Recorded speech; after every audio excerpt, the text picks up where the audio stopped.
전쟁 중에, 환난 중에, 고난 중에 영웅이 난다 하는 말이 있습니다. 여러분도 많이 들어보셨죠? 어려움이 있으면 그 어려움 속에서 그 어려움을 잘 극복해 나가는 그런 위인들, 그런 영웅들이 생겨나게 되는 것입니다. 평탄할 때는 잘 표시가 나지 않습니다. 그렇죠? 근데 어렵고 힘들고 정말 모든 사람이 다 죽어나갈 때, 그때 보면 정말로 그 위대한 사람, 믿음이 있는 사람, 능력이 있는 사람, 정말 진국, 진짜는 그때의 표시가 나는 거죠. 이 세상에서도 어려움을 당할 때에 그런 희생을 겪으면서도 자기 주변에 있는 사람들에게 어려움을 겪지 않도록 희생하는 분들이 있죠. 벌써 오래전 이야기입니다마는 제가 요시야 왕을 생각하면서 과거에 있었던 역사를 이렇게 한번 살펴보니까 1986년이더군요. 여러분도 기억나실 것입니다. 저 러시아의 교회 원자력 발전소가 사고가 났죠. 거기가 체르노빌 원자력 발전소랍니다. 그래서 전 유럽이 그 원자력 방사능으로 인해서 정말 너무너무 큰 사고가 일어났을 때에, 그때 그 발전소에서 일했던 엔지니어 3분이 있었답니다. 그 3사람이 이 원자력, 이 방사능이 누출되면 큰일 나니까 우리가 이것을 막아내자. 이래가지고 이 3사람이 그 방사능으로 가득 찬 곳에 그냥 들어간 것입니다. 생명을 바친 거죠. 그러면서 거기에 있는 수동 이 밸브가 있었답니다. 무슨 문을 이렇게 열어야 되는, 그래서 거기 있는 물이 다른 곳으로 가게 하는 그런 일을 했어야 했는데, 이 3분의 엔지니어가 그 일을 하고 자기 생명을 바쳤다. 저도 잘 몰랐는데 기사를 보다 보니까 그런 기사가 있더군요. 그뿐만 아니고 우리가 너무 잘 아는 이 미국의 뉴욕의 2001년도 우리 9.11 테러 당시에도 거기에서 보안을 담당하셨던 리기라고 하는 분이 계셨대요. 근데 이분이 평생 그 보안 책임자로서 일하신 분인데, 그 사명감 때문이었는지 사고가 났을 때에 그 건물에 갇혀 있던 사람이 어떻게 안전하게 나갈 수 있는지, 하여튼 이 리기라고 하는 분이 2,700명을 살려냈답니다. 큰 높은 빌딩에서 어떻게 나오겠어요? 근데 그 사람들을 인솔해서 다 살려내고, 아직까지 나오지 못한 사람이 있는가 끝까지 찾아내다가 자기는 결국 무너지는 건물에서 생명을 잃고 말았다 하는 기록도 제가 보았습니다. 오늘 우리가 읽은 본문의 말씀은 요시야 왕에 대한 이야기입니다. 그 생각이 들었어요. 이 세상이 무너지고 있습니다. 죄악의 쓰나미로 인해서 그 유대 나라가 무너지고 있을 때, 이 요시야 왕은 자기의 생명을 바쳐서 어찌하든지 이 나라, 이 백성을 하나님 앞으로 돌이키게 하려고 자기의 온 힘을 기울이고 생명을 바쳤던 왕, 요시야 왕입니다. 이 요시야 왕 이후에도 4명의 왕이 있었습니다. 다들 요시야의 3 아들과 또 손자였죠. 근데 안타깝게도 그 당시에 그 죄악의 물결이 얼마나 거셌는지 이 요시야는 그것을 이겨낼 수 있었는데, 자기 아들들은 속수무책으로 그 죄악 가운데 휩쓸려 가서 결국에는 요시야가 죽고 난 이후에 23년 4명의 왕이 있었는데, 그 왕이 있었던 세월이 23년이에요. 23년을 지내다가 이 거룩한 하나님의 나라, 다윗의 왕국, 솔로몬의 왕국, 이 남유대가 멸망을 하게 된다는 것입니다. 그러니까 하나님 앞에 의로운 왕으로는 요시야 왕이 유대의 마지막 왕이라 우리가 그렇게 볼 수가 있습니다. 정말 너무너무 안타깝지만은 이 요시야 왕을 우리가 다시 한번 생각하게 되는 것입니다. 그 요시야 왕이 이 땅에 오기 전에 요시야 왕의 할아버지가, 그러니까 정조 할아버지라고 해야 되나요? 요시야의 아버지가 아몬이었고 할아버지는 므낫세였습니다. 그 므낫세의 아버지가 누구였죠? 그 이름도 유명한 히스기야 왕입니다. 지난 주일에 우리가 생각했잖아요. 유월절을 그렇게 지켰던 히스기야. 그 세월이 지나고 난 이후에 이 므낫세와 아몬이 너무너무 제대로 이 나라를 다스리지 못했습니다. 그래서 이 므낫세는 심지어 유대 역사의 가장 악한 왕으로 이제 명성이 높은 그런 왕이었습니다. 요시야의 아버지 아몬은 얼마나 악했던지 백성이 보다 못해서 백성이 왕을 죽여버렸어요. 네 같은 왕은 필요 없다고. 그러다고 해서 반역을 한 것은 아니고 그 아버지를 죽여버리고 그 아들을 세웠는데 그 아들이 8살, 그 어린 아들, 그 아들이 바로 누구라고요? 요시야 왕이었다 이 말입니다. 요시야 왕이 그렇게 유대의 왕이 되었습니다. 그런데 이 어둠 속에 요시야는 그 유대의 마지막 등불이 되었습니다. 그가 즉위한 지 8년째가 되었을 때에 놀랍게도 요시야가 다윗의 하나님을 찾기 시작합니다. 나는 우리의 조상 다윗 왕이 찾았던 하나님을 나도 찾겠다고 하는 소원이 그 속에 생겨나는 것입니다.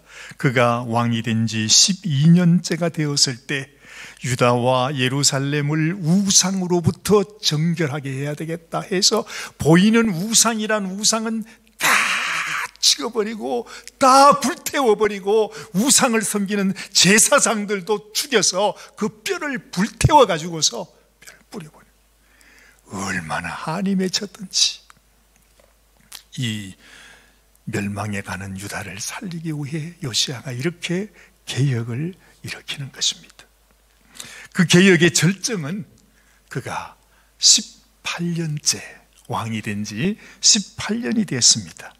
여호와의 성전을 수리해야 되겠다 하는 그 수리하는 과정에서 모세의 율법책을 발견합니다. 제사장이 와서 그 율법책을 발견했다고 요시야 왕한테 얘기하면서 율법책을 읽는데 그 말씀을 읽으면서 요시야의 마음속에 어떤 마음이 들었는지 하염없이 통곡을 하면서 옷을 찢으면서 하나님, 우리가 이 율법의 말씀이 있는데 우리가 지금까지 율법 말씀을 지키지 못하고 죄를 지으며 살았습니다.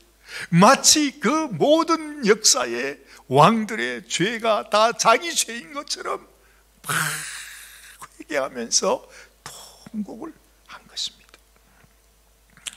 그러면서 여러분 오늘 본문 31절 말씀을 한번 보십시오.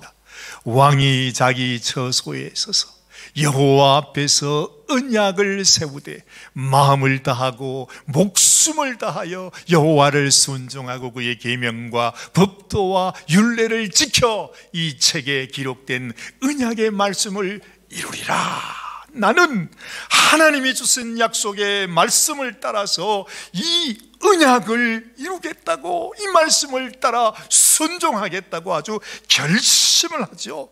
그 다음 보니까 33절을 한번 보십시오. 이와 같이 요시야가 이스라엘 자손에게 속한 모든 땅에서 가증한 것들을 다 제거하여 버리고 이스라엘의 모든 사람으로 그들의 하나님 여호와를 섬기게 하였으므로 요시야가 사는 날에 백성이 그들의 조상들의 하나님 여호와께 복종하고 떠나지 아니하였더라. 야, 대단하잖아요. 하여튼 이 요시야가 사는 날에 그 어느 누구도 우상을 섬길 수가 없었어요. 그러니까 그 백성들이 다 요시야를 따라서 자기들도 같이 하나님의 말씀을 따라 하나님의 언약을 세워서 그 언약을 지키기 위하여 살아가는 것입니다. 이렇게 요시야는 나라의 멸망을 막기 위해 자기 모든 것을 바쳤고 그의 통치 기간 동안에 이 유다 모든 백성들이 하나님과 관계를 회복했다 이렇게 말씀하는 것입니다. 그런데 말이죠, 요시야는 하나님이 아니잖아요. 요시야도 역시 인간입니다. 요시야의 이런 열심과 노력만으로는 이미 그 유다에 몰려온 죄악의 쓰나미를 막아낼래야 낼 수가 없었습니다. 그는 애굽과 아수르 간의 전쟁에서 느고 왕, 그러니까 애굽 왕이 이제 아수르와 전쟁을 하기 위해서 가는데 요시야는 생각할 때 자기 땅을 지나가니까 저 애굽 왕을 막아야 되겠구나 하고 전쟁에 참여합니다. 그런데 놀랍게 말이죠, 애굽 왕 느고가 요시야에게 사신을 보냅니다. 뭐라고 말하는가 한번 들어봐요.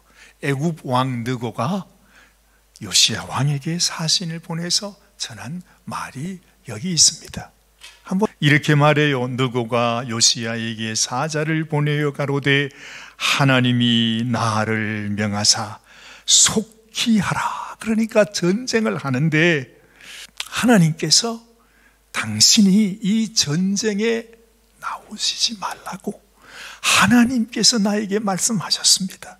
그러니까 나는 당신과 전쟁하기를 원치 않으니 당신은 전쟁터로 나오지 마십시오. 나는 그냥 지나가서 아수르와 전쟁을 하려고 하는 것입니다 하면서 전가를 보냈는데 이 요시야 왕이 열심히 막 너무 넘치다 보니까 하나님께서 애굽 왕을 통해 주는 메시지를 잘 듣고 하나님이 나에게 주시는 메시지구나 하는 그 음성을 들었어야 됐는데 자기 열심히 너무 지나치다 보니까 세상에 그렇게 나오지 말라고 부탁을 하는데 전쟁터에 나가가지고 세상에 누가 그냥 생각 없이 화살을 쏘았는데 그 화살이 어떻게 떨어지다 보니까 자기 가슴에 가서 턱 맞아버린 거지. 그래가지고 요시야 왕이 전사를 하고 만 것입니다. 기가 막힌 일입니다.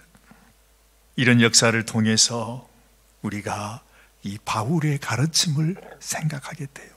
여러분이 너무너무 잘 아시는 말씀이 있죠. 로마서 3장 20절 말씀, 우리 같이 한번 보십시다. 그러므로 율법의 행위로 그의 앞에 의롭다 하심을 얻을 육체가 없나니 율법으로는 죄를 깨달음이니라. 무슨 말입니까? 이 세상에 완전한 자는 없다는 것입니다. 요시야도 너무너무 귀했지만은 그러나 하나님 앞에 완전할 수는 없었어요. 이 요시야가 하나님의 말씀 앞에 서면서 자신도 깊이 깨닫습니다. 그렇구나. 내가 율법을 행함으로 하나님 앞에 나갈 수는 없다. 그러니 하나님께서 히스기야에게 주셨던 감동을 요시야에게도 주신 것입니다. 내가 하나님이 주신 유월절 제사를 드려야 되겠구나. 그러면서 유월절 제사를 드리는데 얼마나 정성껏 드리느냐 하면, 여러분 솔로몬이 하나님 앞에 제사를 드릴 때 1000번제를 드렸다 하잖아요.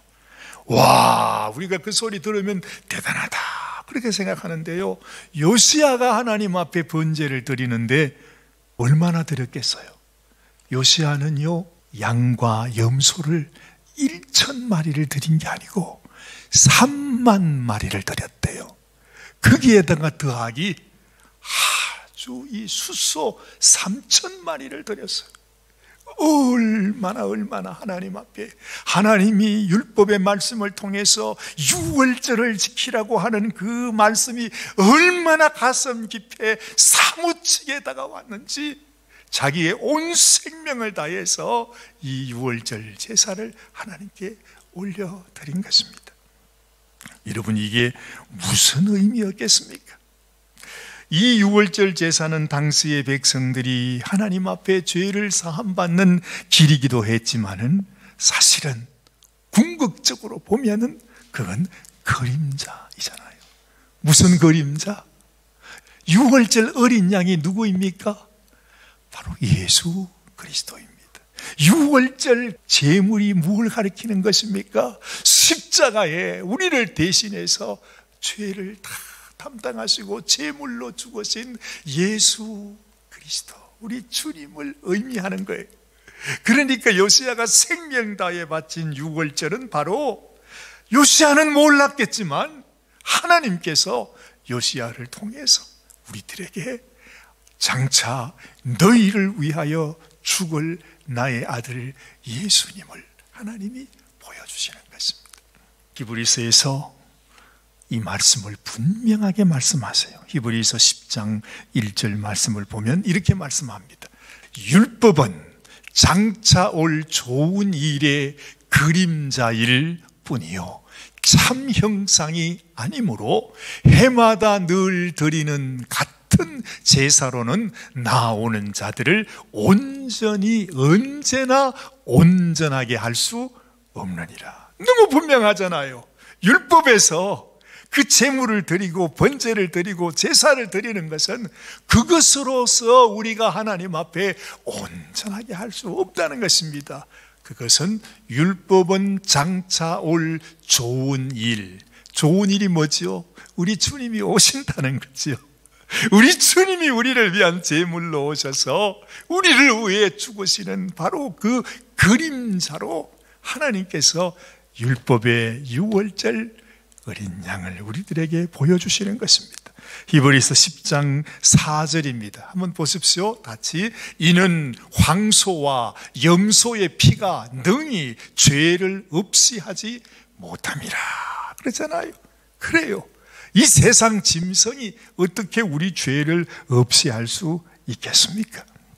요시야가 드린 웅장한 유월절 제사의 진정한 메시지는 바로 그 제물들이 가르치는 실체, 뭐죠?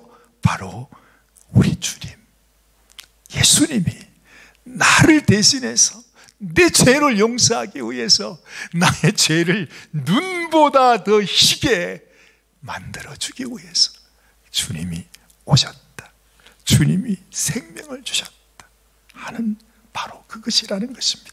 히브리서 9장 12절 말씀을 보면 염소와 송아지의 피로 하지 아니하고 오직 자기의 피로 영원한 속죄를 이루사 단번에 성소에 들어가셨느니라. 이야, 대단하죠? 자기 피로 영원한 속죄를 이뤘대. 영원한 속죄를 이뤘대. 단번에 성소에 들어가셨다 말씀하는 것입니다. 히브리서 10장 12절 이하의 말씀을 보면 또 이렇게 말씀합니다. 오직 그리스도는 죄를 위하여 한 영원한 제사를 드리시고 하나님 우편에 앉아서 그가 한 번의 제사로 거룩하게 된 자들을 영원히 온전하게 하셨느니라. 놀라운 말씀입니다, 여러분.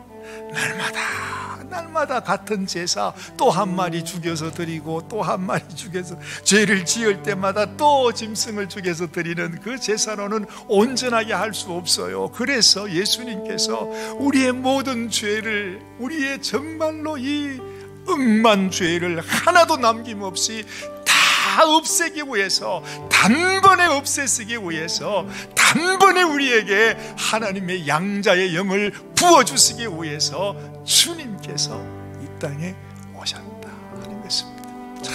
여러분 꼭 기억하십시오. 우리 주님이 우리를 위하여 영원한 제사를 드렸구나. 그가 한 번의 제사로 거룩하게 된 우리가 거룩하게 됐대요. 더 이상 죄인이 아니래요. 우리는 종의 영을 가진 두려워하는 자가 아니라 하나님의 양자의 영을 받은 하나님의 자녀들이라는 사실, 이걸 생각하면 어찌 우리가 감사하지 않을 수 있겠어요? 이 세상의 그 무엇과 이 하나님의 언약을 비교할 수가 있겠습니까? 근데 우리는 평생 교회를 나오면서도 이 하나님의 은혜를 몰라. 평생 교회를 나갔는데 아직까지도 내가 지은 죄가 많은데 나는 천국 갈 수 없어요. 어떻게 하면 좋아요? 어떻게 하면 좋아요? 도대체 우리 주님이 나를 위해 이렇게 큰 사랑을 베푸시면서 피를 흘려서 우리 하나님께서 이 은혜를 주셨는데 왜 평생 교회를 나왔는데도 모르냐는 거예요. 왜 몰라?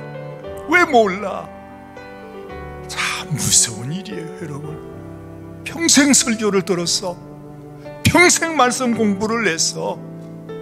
평생 내가 하나님 예수 믿는 자로 산다고 했는데 그걸 몰라. 마음속에 예수님이 나의 죄를 눈보다 더 희게 깨끗이 용서하시고 거룩하게 하시고 거룩하게 된 자들을 영원히 온전하게 해두셨다고.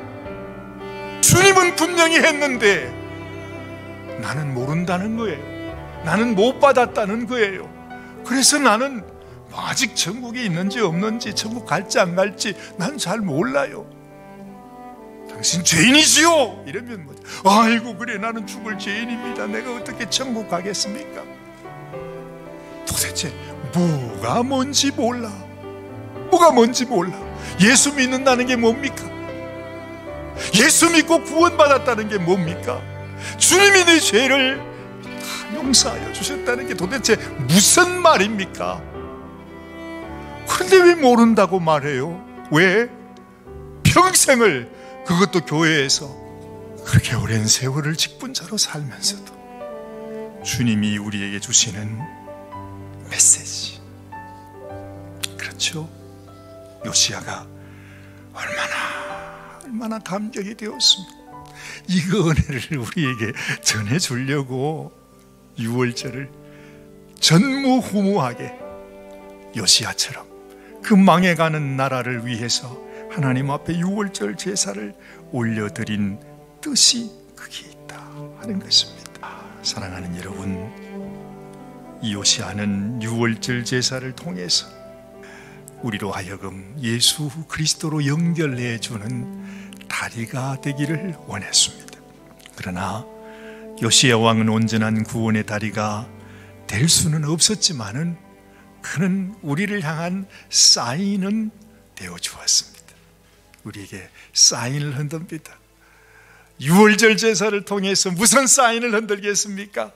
오직 우리가 하나님 앞에 나가는 길, 우리 하나님 영원한 천국의 아버지의 집으로 가는 길은 오직 예수 그리스도 6월절 어린 양의 보혈의 피에 감격과 감사를 내 마음속에 가지고 그 피를 가지고 나가야 된다고 요시야 왕은 자기 백성들뿐만 아니라 우리들에게도 말씀하고 있는 것입니다. 이 믿음, 이 보혈의 공로가 없이, 그 확신, 그 기쁨, 그 결단이 없이는 우리는 하나님 앞에 나갈 수가 없다 하는 것입니다.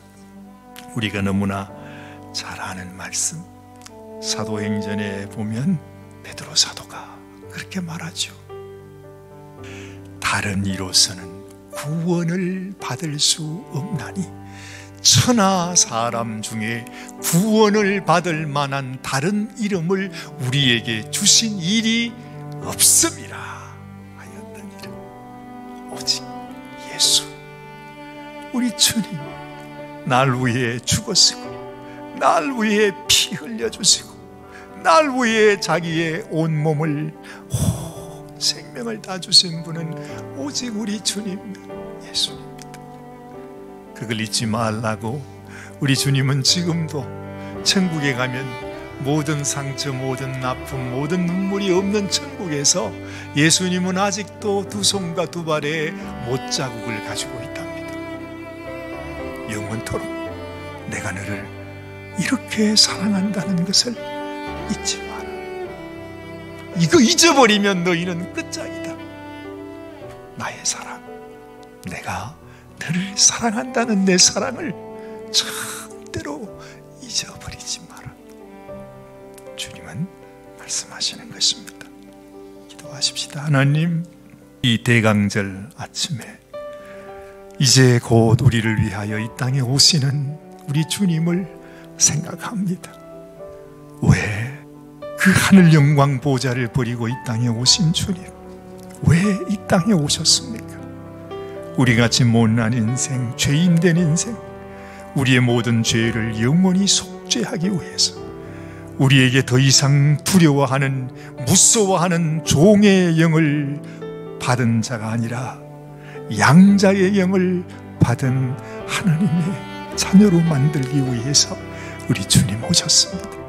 그런데 왜 우리는 주님의 그 사랑을 몰라주고 주님의 그 사랑 앞에 우리도 사랑하지 못하고 살아가는지, 왜 우리가 이 세상 속에서 세상을 따라가며 살아가는지 하나님, 저희들을 불쌍히 여겨 주옵소서. 용서하여 주옵소서. 요시야가 하나님의 말씀을 들으면서 그렇게 통곡하며 옷을 찢으며 회개하며 내가 왜 우리가 이렇게 죄악 가운데 살았는지, 아버지 하나님, 그 회개하는 마음을 우리에게도 주셔서 아버지, 다시 우리가 주님께 사랑받은 자로, 우리 주님을 사랑하는 자로, 우리 주님께 기쁨을 드리는 요시야와 같은 인생이 되게 하여 주시옵소서.